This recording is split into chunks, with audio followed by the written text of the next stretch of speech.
अस्सलाम वालेकुम students, this is जमाला। आज हम क्लास फर्स्ट ईयर से चैप्टर नंबर 3 को शुरू करने जा रहे हैं, जिसका नाम है सेल स्ट्रक्चर्स एंड फंक्शन। तो सबसे पहले हम इस चैप्टर में इंट्रोडक्शन पढ़ेंगे। इंट्रोडक्शन के बाद हमारा जो फर्स्ट टॉपिक है, जिसका नाम है techniques used in cell biology. शुरू करते हैं आज का हमारा चैप्टर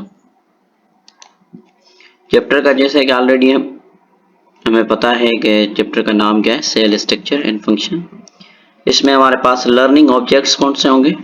लर्निंग ऑब्जेक्ट्स हमारे पास हैं techniques used in cell biology, cell wall, plasma membrane as the boundary wall, cytoplasm and organelle, prokaryotes और यूकैरियोट्स में डिफरेंस।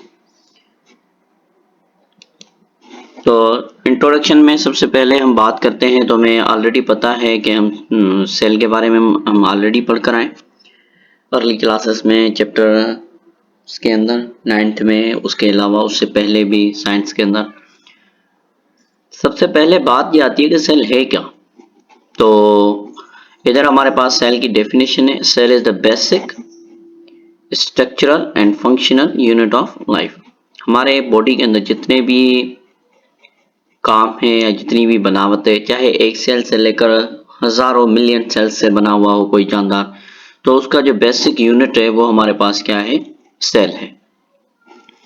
सेल हमें कैसे पता चल सकता है कि सेल के बारे में कैसे डिटेल में हासिल कर सकते हैं? डिटेल सेल की डिटेल हमें मिलती है बेसिकली माइक्रोस्कोप की मदद से। तो ये बेसिकली क्या है? ये एक माइक्रोस्कोपिक स्ट्रक्चर है, ठीक है। तो इसको क्या किया जाता है माइक्रोस्कोप की मदद से? इसको जो है आइसोलेट किया जा सकता है, अलग किया जा सकता है, इसकी मैग्निफिकेशन की जाती है, ठीक है। और बहुत सारी जो जरूरी चीजें जो हमें स्टडी करने के लिए हमें माइक्रोस्कोप की जरूरत पड़ती है। तो टॉपिक को शुरू करते हैं। टॉपिक का नाम है techniques used in cell biology. Cell biology के अंदर टेक्निक्स जो इस्तेमाल की जाती हैं। अब टेक्निक्स हम करते क्यों हैं? टेक्निक्स इस्तेमाल करते क्यों हैं? ताकि हम स्टडी कर सकें सेल की और उसके ऑर्गेनेल की और उसके फंक्शंस की। इनके लिए हमारे पास कुछ फॉलोइंग प्रोसीजर हैं जो नीचे दिए गए हैं। तकरीबन कितने हैं? 9 प्रोसेस हैं जिनको हम इस लेक्चर में कवर करने की कोशिश करेंगे। जो पहला प्रोसेस है इसको कहा जाता है सेल फ्रैक्शनेशन। इसके अंदर 2 आते हैं, सेंट्रीफ्यूगेशन और सेडिमेंटेशन। दूसरा आता है डिफरेंशियल स्टेनिंग। तीसरा आता है माइक्रो डाइसेक्शन। चौथा आता है क्रोमेटोग्राफी। पांचवा आता है इलेक्ट्रोफोरेसिस। छठा आता है स्पेक्ट्रोफोटोमेट्री। सातवां आता है टिश्यू कल्चर। आठवां आता है माइक्रोस्कोपी और 9th आता है measurement of cell and their organelle size. तो इन सबको हम एक ही टॉपिक के अंदर रिकवर करने की कोशिश करते हैं। तो पहला हमारा जो टॉपिक है उसका नाम है, पहली जो इसकी टाइप है जिसको कहा जाता है सेल फ्रैक्शनेशन। सिंपली अगर सेल फ्रैक्शनेशन कहा जाए तो किसको कहा जाता है? सेल फ्रैक्शनेशन कहा जाता है कि सेल के ऑर्गेनेल को अलग करना। किस चीज के लिए? ताकि हम उनका स्ट्रक्चर और उनकी जो केमिकल कंपोजिशन है उसको मालूम कर सकें। इसकी स्टडी, इसको कहा जाता है क्या? Fractionation, cell fractionation. Basically cell fractionation होती क्या है? ये एक कॉम्बिनेशन है किसकी? वेरियस प्रोसीजर की, ताकि हम क्या कर सकें? सेल के ऑर्गेनेल को सेपरेट कर सकें। किसकी बुनियाद पे? उनकी साइज की बुनियाद पे और उनकी डेंसिटी की बुनियाद पे। तो इनके हमारे पास 2 स्टेप्स हैं। एक को कहा जाता है होमोजेनाइजेशन। क्या कहा जाता है? होमोजेनाइजेशन। और दूसरा सेडिमेंट, ठीक है। होमोजेनाइजेशन के अंदर हमारे पास होमोजेनाइजेशन आती है सेल फ्रैक्शनेशन के अंदर, और दूसरी सेडिमेंटेशन। तो हम बात करते हैं होमोजेनाइजेशन की। होमोजेनाइजेशन ये पहला स्टेप है सेल फ्रैक्शनेशन का, जहां पे जो large number of cells, similar cells होते हैं, इनको तोड़ा जाता है एक आइस कोल्ड सुइटेबल मीडियम के अंदर, जहां पे इनको प्रॉपर पीएच होती है, आयोनिक कंपोजिशन इनकी प्रॉपर होती है। ये सेल्स हमारे रखे जाते हैं एक मशीन में जिसको होमोजेनाइजर या मोटर कहा जाता है या पेस्टल भी कहा जाता है, ठीक है। अब इनके पास अगर हम प्लांट के सेल की बात करेंगे तो प्लांट के सेल के मीडियम में इनको एक एंजाइम दिया जाता है जिसको कहा जाता है पेक्टिनेज। पेक्टिनेज क्यों किया दिया जाता है? क्योंकि ये क्या करता है, ये हमें हेल्प करेगा सेल को सेपरेट करने में। एक एंजाइम क्या करता है, ये मिडिल लेमिला को डाइजेस्ट करवाता है। जब मिडिल लेमिला डाइजेस्ट होगी तो सेल्स अलग अलग होने में हमें हेल्प आउट होगा। ये हमारे पास होमोजेनाइजेशन मेथड है, ठीक है। इसमें हमने टिश्यू रखे, सेल के टिश्यूज, इनको जो है 100 ग्राम मिलीग्राम जो है हमारे पास 800 ग्राम, ठीक है। और इनमें हमने क्या किया, इसको होमोजिनेट करने के बाद क्या हुआ, हमारे पास इनकी लेयर्स बनेंगी, ठीक है। लेयर्स इनको 15 मिनट के लिए हमने रखा। इसको 800 ग्राम को कितने 10 मिनट, 15 ग्राम को 2000 ग्राम को 20,000 हमारे पास जो ग्राम है, इनको कितने टाइम के लिए, हमारे पास 15 मिनट के लिए। फिर हमारे पास नेक्स्ट स्टेज में हम करेंगे, फिर ऐसे करके कि जो हमारा जो पेलेट है ये हमारी रिच हो जाए किसमें, राइबोसोम में। ऐसे हम इनको डिफरेंशियल सेंट्रीफ्यूगेशन करेंगे, घुमाएंगे इनको स्पीड से, तो ये अलग होंगे। ये हमारे पास होमोजेनाइजेशन का मेथड है। क्या देन नेक्स्ट हमारे पास आती है सेडिमेंटेशन। सेडिमेंटेशन में क्या होता है, सेडिमेंटेशन में सिंपली क्या किया जाता है कि जो सेल के ऑर्गेनेल वगैरह होते हैं उनकी लेयर बनती है, किसकी बुनियाद पे, on the basis of their density और उनके मास की बुनियाद पे, ठीक है। तो अब देखते हैं, तो process of setting down cell organelle on the basis of density and mass by process centrifugation is called sedimentation. मतलब कि ऐसा प्रोसेस जिसमें जो सेल के ऑर्गेनेल होते हैं उनको सेटिंग डाउन की जाती है, किसकी बुनियाद पे, डेंसिटी की बुनियाद पे और उनके मास की बुनियाद पे, सेंट्रीफ्यूगेशन के बाद। ये वाला प्रोसेस हमारे पास क्या कहलाता है, सेडिमेंटेशन। अब सेडिमेंटेशन में क्या होता है, जो हमारे जो स्मॉल सेल के पार्टिकल होते हैं, ठीक है, ये पार्टिकल जो मॉलिक्यूल या ऑर्गेनेल होते हैं, इनके पास क्या, जो हायर होंगे उनके पास क्या होगी, ग्रेविटेशनल फोर्स रिक्वायर होती है इनके लिए सेपरेट। मतलब कि जो हैवी होंगे उनके लिए अलग और जो स्मॉल होंगे उनके लिए अलग। तो हमारे पास क्या चाहिए, इधर हमारे पास अल्ट्रा सेंट्रीफ्यूगेशन इंस्ट्रूमेंट की जरूरत होती है, जो रोटेशन करवा सकता है कितने टाइम तक, 60,000 पर मिनट, एक मिनट में 16,000 दफा वो जो है क्या करवा सके, रोटेट करवा सके। सेंट्रीफ्यूगेशन मेथड हमारे पास इस्तेमाल किया जाता है सेल के ऑर्गेनेल वगैरह को अलग करने के लिए, उसके कंपोनेंट। ये बहुत ही कॉमन मेथड है हमारे सेल बायोलॉजी में, जहाँ पे सेपरेशन होती है सेडिमेंटेशन रेट की बुनियाद पे। ये वाला जो स्टेप है, ये प्रोसेस इंक्रीज किया जाता है किसकी मदद से, सेंट्रीफ्यूगेशन स्पीड की मदद से। अच्छा, उसके अलावा जैसे ही बिगिनिंग होती है तो इनकी स्पीड लो होती है, जो इस्तेमाल की जाती है हमारे जो हैवियर बिगर ऑर्गेनेल होते हैं उनको फ्रॉम सैंपल से। जो हमारे पास जो मीडियम है उसमें से हम सेल के जो बड़े ऑर्गेनेल वगैरह होते हैं उनको अलग करने के लिए स्लो स्पीड चलाते हैं, ठीक है, स्लो स्पीड वे करते हैं। देन ग्रेजुअली हम स्पीड और उसकी जो साइज होती है वो रोटेटर इंक्रीज करता है स्टेप बाय स्टेप, जब तक हमारे पास जो मकसद है हमारा अचीव नहीं होता। लो स्पीड में हमारे लार्ज पार्टिकल जैसे कि न्यूक्लियाई है, ये नीचे की तरफ चला जाएगा सेडिमेंट के तौर पे, जबकि जो स्मॉल पार्टिकल है वो हमारे सुपर नेटेंट के तौर पे, फ्लूइड के तौर पे हमें नजर आएंगे, जो हमारे लिए उनको क्या किया जाता है, पोर्ड किया जाता है, निकाला जाता है एक फ्रेश ट्यूब में और इनको रखा जाता है सेंट्रीफ्यूगेशन पे हाई स्पीड में, जब तक हमारे जो है स्मॉल पार्टिकल सेपरेट ना हो जाए। ये हमारे पास जो है जो सेल के जो मुख्तलिफ फंक्शंस होते हैं वो उनके हमारे पास अवेलेबल होते हैं, किसकी बुनियाद पे, साइटोलॉजिकल और बायोकेमिकल एनालिसिस की बुनियाद पे, ठीक है। तो ये हमारा था दूसरा मेथड। अच्छा, अब हम जो है सेंट्रीफ्यूगेशन इधर हमारा खत्म हुआ। आज आगे हम बात करते हैं डिफरेंशियल स्टैनिंग। डिफरेंशियल स्टैनिंग में क्या किया जाता है कि सेल या टिश्यू या कुछ स्ट्रक्चर जो है हमारे ट्रांसपेरेंट होते हैं, इनका कोई कलर नहीं होता, तो क्या किया जाता है, इनको स्टडी करने के लिए इनके पास इनमें कुछ डाइज वगैरह डाली जाती हैं, डाइज कलर को कहा जाता है, जो ये एब्जॉर्ब करते हैं differentially due to their chemical composition. मतलब कि जब हम सेल वगैरह देखते हैं तो आपने देखा होगा कि माइक्रोस्कोप के अंदर के वो कलरफुल होते हैं, मतलब कि रेड होता है किसी के ऊपर लगा हुआ, किसी के ऊपर ब्लू लगा हुआ होता है। अब उसके पीछे रीजन क्या होता है, कि उसके पीछे रीजन ये होता है कि ट्रांसपेरेंट होते हैं, ट्रांसपेरेंट हमें नजर नहीं आएंगे, तो क्या किया जाता है, इनको ड्राई डाली जाती है। अब डाई जो है डिफरेंट डाली जाती है, क्योंकि हर एक सेल का ऑर्गेनेल वगैरह जो होता है वो डिफरेंट केमिकल को एब्जॉर्ब कर सकता है, इस वजह से। तो इधर हमारे पास मिसाल दी गई है कि जैसे हमारे पास जो WBC सेल्स हैं इनके पास डिफरेंट डाइज होती हैं। ये टेक्निक हमारे पास क्या कहलाती है, इस टेक्निक को कहा जाता है स्टैंग, ठीक है। और ये प्रोसेस डिफरेंट डाइज इस्तेमाल की जाती हैं सेम टाइम पे एक ही वक्त पे मुख्तलिफ किस्म के केमिकल डाले जाते हैं। क्यों? क्योंकि वो हमें एक दूसरे से डिफरेंट नजर आएंगे, तो इस वजह से हम इसको कहते हैं डिफरेंशियल स्टैनिंग। ठीक है, इधर हम देखते हैं तो हमारे पास जो है बैक्टीरिया आपने पढ़े होंगे, ग्राम पॉजिटिव और ग्राम नेगेटिव बैक्टीरिया। तो इनको जो है हमारे पास जो है कलर डाई डाली गई है। देखें ये हमारे पास जो है ग्राम नेगेटिव हमें कौन सा नजर आ रहा है? पिंक कलर का नजर आ रहा है, जबकि ऊपर वाला हमारे पास जो नजर आ रहा है वो कौन सा आ रहा है? ब्लू कलर का नजर आ रहा है। ये देखें, ये इनकी साइज, इनका स्ट्रक्चर कौन सा है? स्फेरिकल कोक्सा है, और ये बेसिलस रोड शेप है। ठीक है, ये कोक्सा है, और ये इसी तरीके से एक ही स्ट्रक्चर के अंदर ये इनकी कॉलोनी वगैरह देखी गई है। ठीक है, माइक्रोस्कोप के अंदर। तो ये चीज हमें दिखाने के लिए हमें हेल्प आउट करती है ये डिफरेंशियल स्टैनिंग। नंबर तीसरी हमारे पास जो चीज आती है जिसको हम कहते हैं माइक्रो डाइसेक्शन। तो माइक्रो डाइसेक्शन बेसिकली क्या है? ये एक टेक्निक है जो आइसोलेट करने में हेल्प आउट करती है हमारे कोई भी एक खास सेल को, किसकी मदद से? माइक्रोस्कोप की मदद से। ये टेक्निक हमारे पास इस्तेमाल की जाती है किसमें?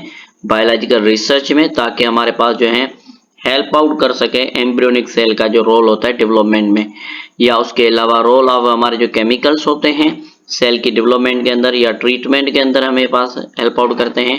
ठीक है, ये टेक्निक हमारे पास कलेक्शन होती है किसकी? डिफरेंट टेक्निक्स की जो माइक्रोस्कोप के अंदर इस्तेमाल की जाती हैं। ठीक है, स्टडी के दौरान। नेक्स्ट हमारे पास जो टॉपिक है उसका नाम है टिश्यू कल्चर। अब टिश्यू कल्चर क्या है? टिश्यू कल्चर कहा जाता है कि ये क्लोनिंग वाला सेम प्रोसेस है। ठीक है, it is a technique of cloning where cell और टिश्यू, या तो सेल, टिश्यू या ऑर्गेन वगैरह ग्रो करवाया जाता है एक आर्टिफिशियल मीडियम में, ये एक टेस्ट ट्यूब के अंदर या एक पेट्री डिश के अंदर। ये सबसे पहले जो स्टार्ट हुआ था प्लांट के सेल के ऊपर हुआ था। प्लांट के सेल जो होते हैं वो क्या होते हैं? टोटीपोटेंट होते हैं। टोटीपोटेंट कहा जाता है ऐसा सेल जो टोटली पोटेंशियल हो, उसके बाद न्यूट्रिशन वगैरह मौजूद हो। ठीक है, हर एक सेल जो है उसके पास कंप्लीट और जेनेटिक मटेरियल हो, जेनेटिक पोटेंशियल हो ग्रो होने के लिए एक प्लांट में। 1958 में एफसी स्टेवर ने ग्रो किया था एक प्लांट, कंप्लीट कैरोट प्लांट, किसमें से? एक छोटे से टुकड़े में से, फ्लोएम में से। एक फ्लोएम का छोटा सा टुकड़ा लिया, उसमें से उसको एक मीडियम में रखा जिसके पास थी शुगर, मिनरल और विटामिन मौजूद थी। तो ये आगे चल के हमारे उसके साथ साथ इसने क्या ऐड किया? इसने ऐड किया कोकोनट मिल्क। ठीक है, जिसके अंदर जो है हार्मोन वगैरह प्रेजेंट थे। तो इन्होंने क्या किया? सेल ने डिवाइड होना शुरू किया और हमारे लिए प्रोड्यूस किया एक केलस जो है एक अनडिफरेंशियल ग्रुप ऑफ सेल्स होता है। ठीक है, जिसमें मुख्तलिफ किस्म के सेल्स होते हैं। ये केलस जो है डिफरेंशिएटेड हुआ, इसने आगे चल के हमारे लिए शूट और रूट प्रोड्यूस की और डेवलप हो गया एक न्यू प्लांट में। ठीक है, ये वाली टेक्निक हमारे पास है ग्रो इस्तेमाल की जाती है ग्रो करने के लिए कुछ टिश्यूज ट्रांसप्लांटेशन के लिए, ताकि हमें पता चल सके एबनॉर्मलिटी सेल्स में कौन सी होती है। जैसे कि हमारे पास कैंसर, देखें ये इसने रखे सेल्स।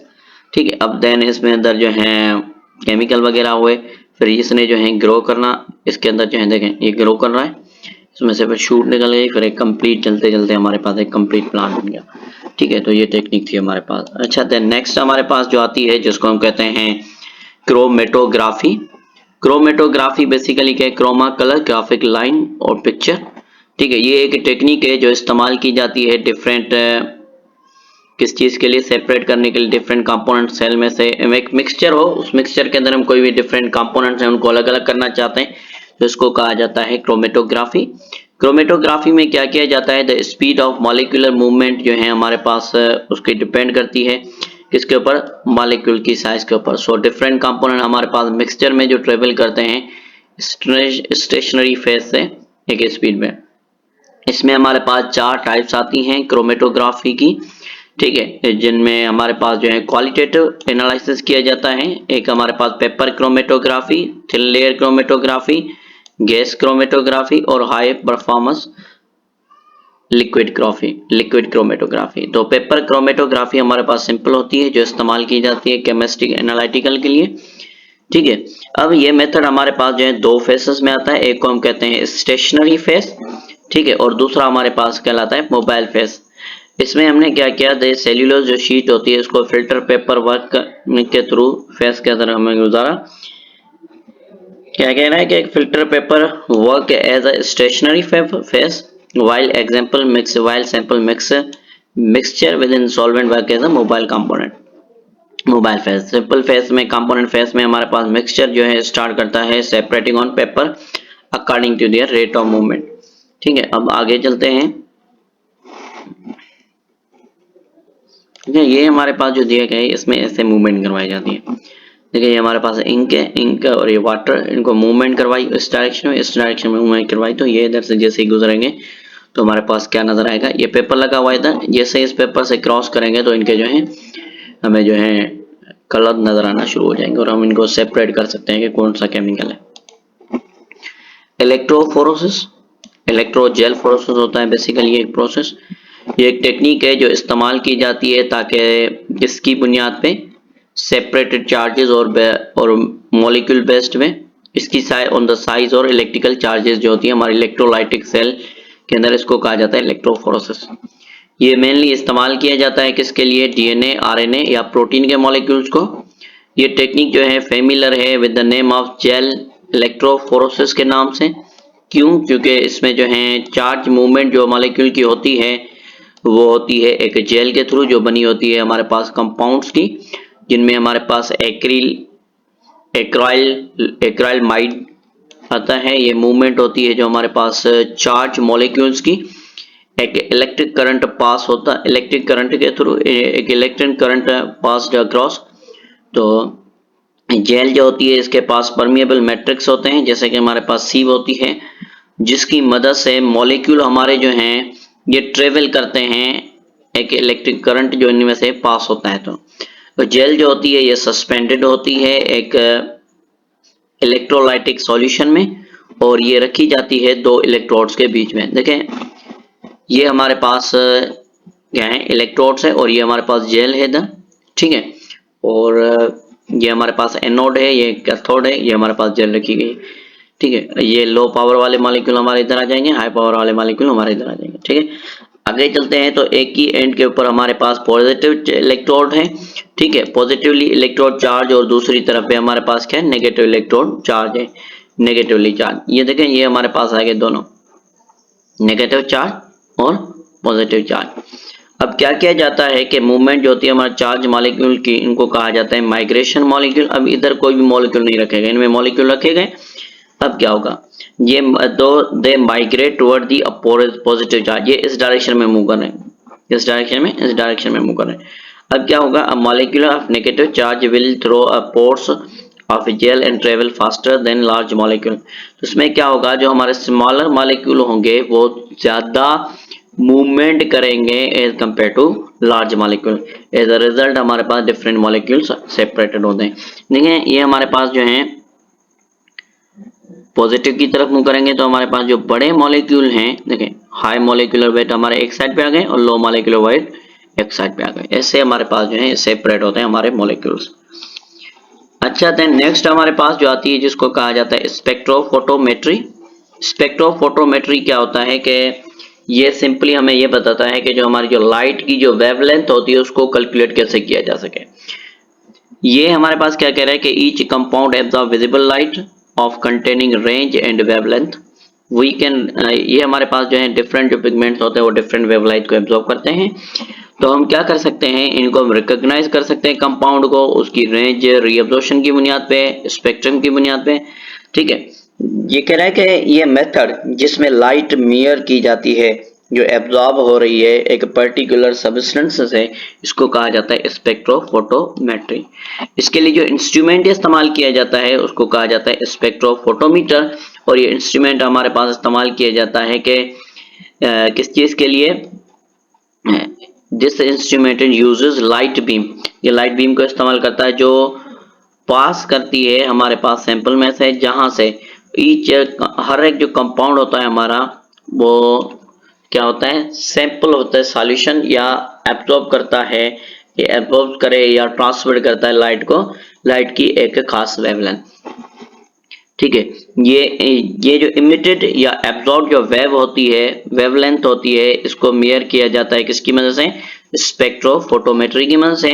और ये इस्तेमाल की जाती है ताकि हमें पता चल सके ग्रोथ किसकी, बैक्टीरिया की, या रेट ऑफ फोटोसिंथेसिस, या हमारे पास माइन्यूट क्वालिटी डीएनए की, माइन्यूट क्वांटिटी डीएनए की। तो सिंपली ये कहा जाता है, इसको क्या कहा जाता है, क्या है ये है कि जो लाइट की जो वेवलेंथ होती है उसको मेयर किया जाता है।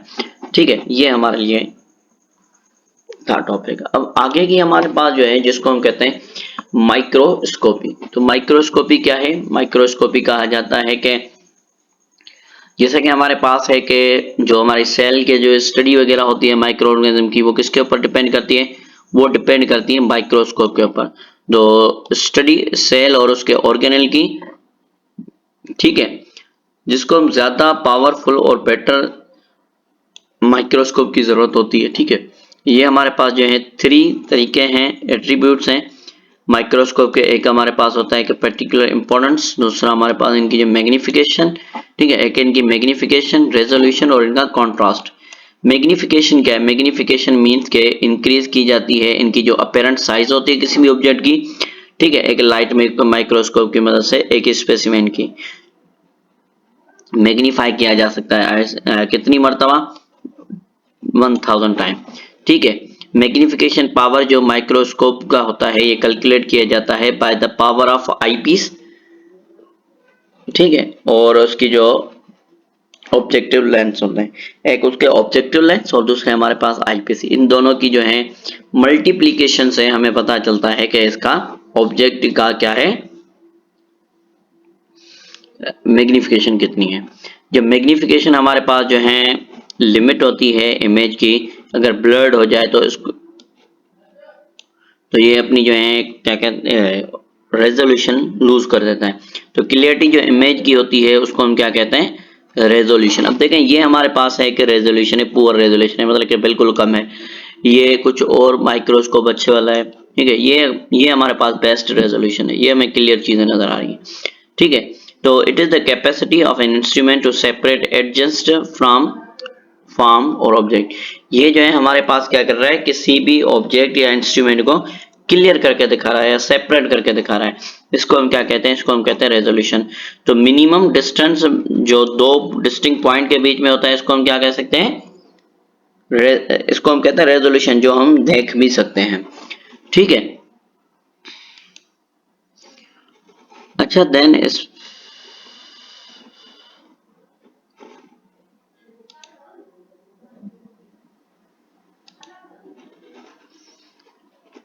एक हमारे पास जो हाई मैग्निफिकेशन होती है ये हमारे पास लाइट माइक्रोस्कोप से ली जा सकती है। ठीक है, लेकिन इनका जो रेजोल्यूशन पावर होता है वो लिमिटेड होता है, 500 टाइम्स बेटर देन ह्यूमन आई से दिखा सकता है, जो हमारे लिए इतना खास अच्छा नहीं है स्मॉल सब सेलुलर स्ट्रक्चर को देखने के लिए।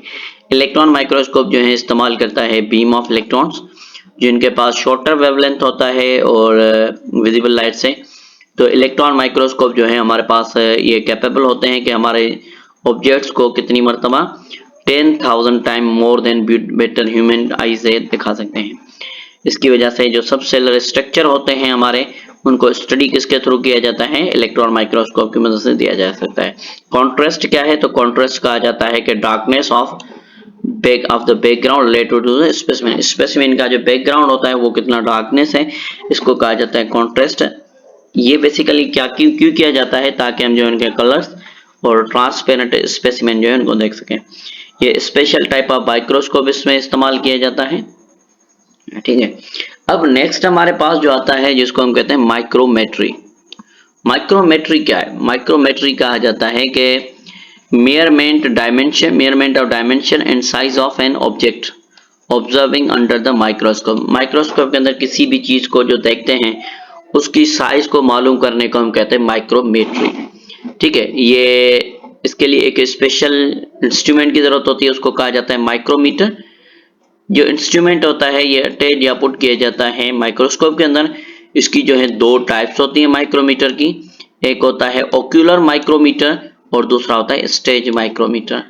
ओक्यूलर माइक्रोमीटर जो है ये एक डिस्क होता है, ये बना होता है किसका? ग्लास का। इसके पास जो है 100 इक्वल डिवीजन होती हैं, नो एब्सोल्यूट वैल्यू के साथ। इसको जो है प्लेस किया जाता है कहाँ पे? आईपीस पे माइक्रोस्कोप की। और ये जो स्टेज माइक्रोस्कोप होता है, इसके स्टेज माइक्रोमीटर होता है, ये कैलिब्रेटिंग डिवाइस होती है इसके पास ग्लास स्लाइड होता है, प्रॉपर स्केल होती है इसके पास रूलर की तरह, और ये क्या करता है, ये हमें कैलिब्रेट और एस्टिमेट करवाता है साइज किसी भी ऑब्जेक्ट की। इमेज ओक्यूलर माइक्रोमीटर जो है ये सुपर इम्पोज्ड होता है किसके ऊपर, स्टेज के ऊपर। देखिए माइक्रोमीटर जो है इसको माइक्रोन भी कहा जाता है, ठीक है। जो इसका जो यूनिट है माइक्रोन है, लेंथ के लिए 0.001 मिलीमीटर और 0.00039 इंचेस तक इसको सैम्पलाइज किया जाता है माइक्रोन मीटर के सैंपल से, ऐसे, ठीक है। ये हमारे पास ओक्यूलर पीस है और ये हमारे पास स्लाइड है, ठीक है। ये हमें ऐसे साइज को रिकॉग्नाइज कराने में हेल्प आउट करेगा। जो है आज का लेक्चर नंबर 1 होता है कंप्लीट सेल का। तो इंशाल्लाह मिलते हैं नेक्स्ट टॉपिक में, तब तक के लिए दीजिए अल्लाह हाफिज।